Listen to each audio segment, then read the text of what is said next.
si ma'am? Tulog pa eh. Tulog ba? Ayun, may magtataho.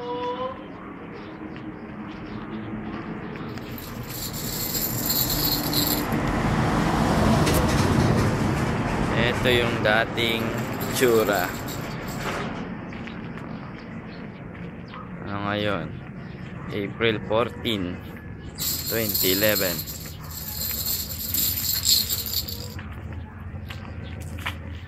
Ito ang garahe. Nandiyan pa rin yata yan eh. Bahay na luma.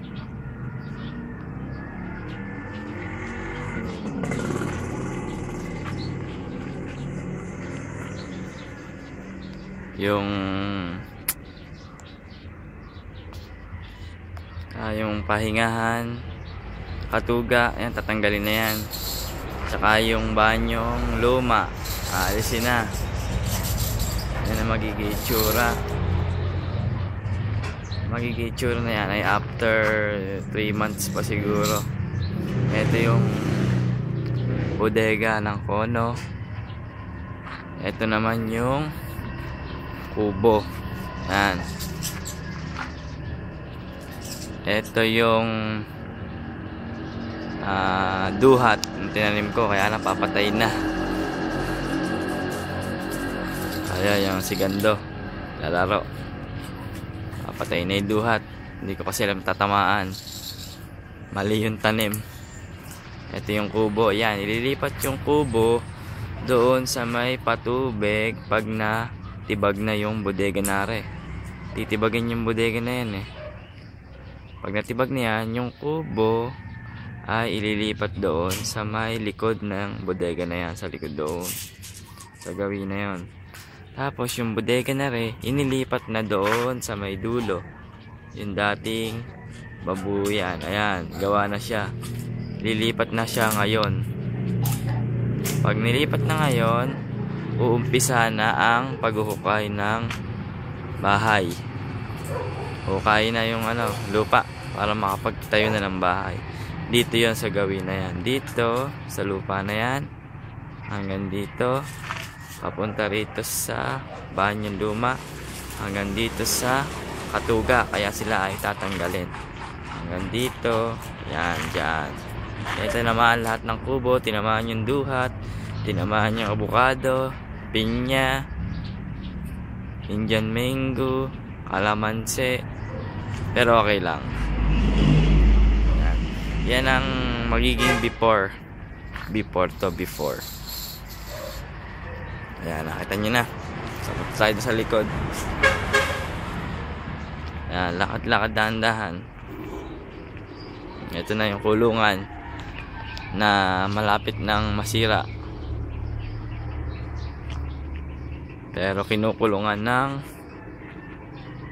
mga kalapati ni anak ni Dongdong.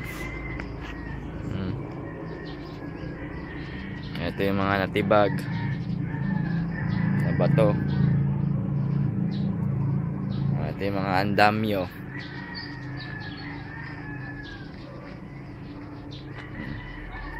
Ayun yung mga kahoy na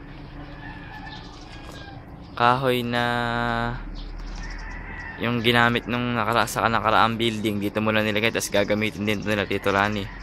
Ayun yung mga bibe nakawala sa kulungan. Pasyal sila. Ere yung kulungan na isa nasira na, wala nang iyero. Ginamit yung iyero. Saan ba napunta yung iyero na yon? Pero ma-repair pa naman siguro pag uwi ni tatay. Re-repair. 1 year re-repair, 1 year repair. Ayun yung mga bibe nakawala. Sige. Ito yung last na view na makita yung nakaraan. Sige, punta tayo sa likod para makita natin yung back view. Kanina yung front view. Ito, dito na mamaya yung mga manggagawa sa papag. Ito naman yung mga ginawang pantusok sa lupa.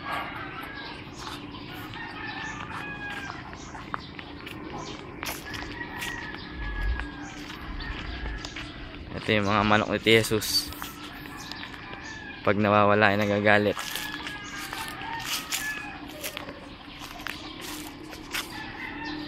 Ito yung kawayan.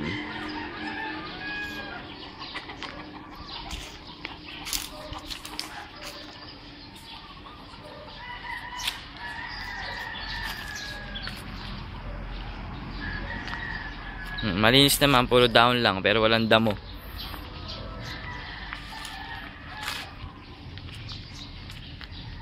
Ito yung likod.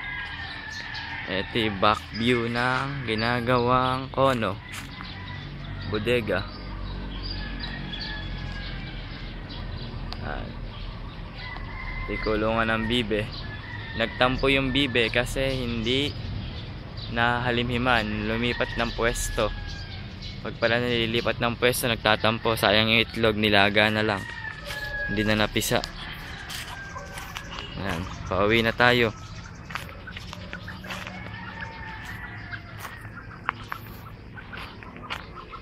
Ito yung langka.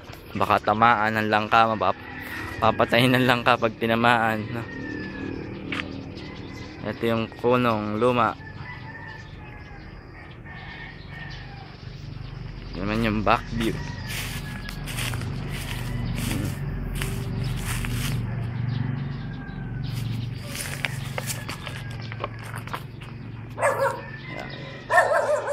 After ng ilang months o ilang days, yung open space na yan ano na, may mga nakatayo ng bakod. Tapos dito yung kono na to ay tibag na, bukas na yan.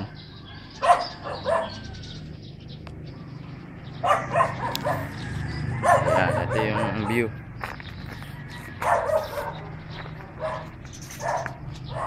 Lakad-lakad tayo muna konti.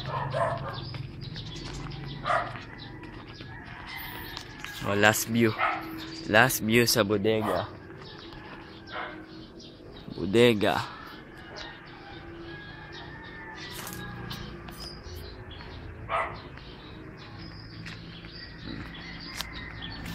Pasok tayo sa loob. Wala. Ang loob ng bodega. Hagdanan. Tinanggal ko na yung ibang gamit dyan, kaya konti na lang ang laman. Mga bakal-bakal na lang na andyan. Yan. 3 wheels. Ayun yung washing machine na yung ibenta. Yan. Oh. Di bisikleta. Antique na bike. Flat lang gulong na yan pero buo pa rin. Ayun. Okay na.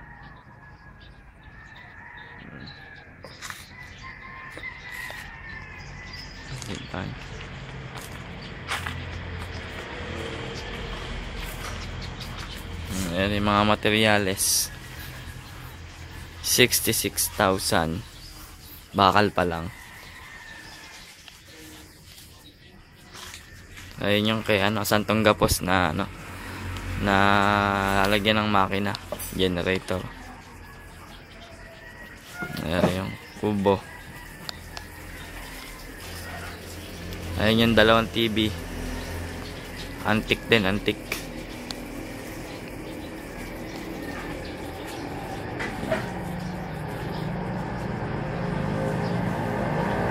Bicycle. Oso. Washing machine, oh. Dito nakalagay yung kulungan na 3, yung maliit, tapos lalaki, tapos yung lalaki ulit. 3 kulungan. Dito dati nakalagay. Nilipat namin dito kasi titibagin yung kono, baka madagnan, masira. Ano itsura.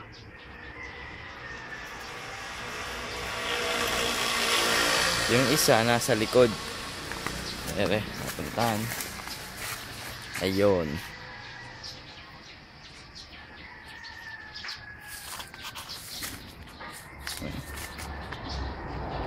Okay.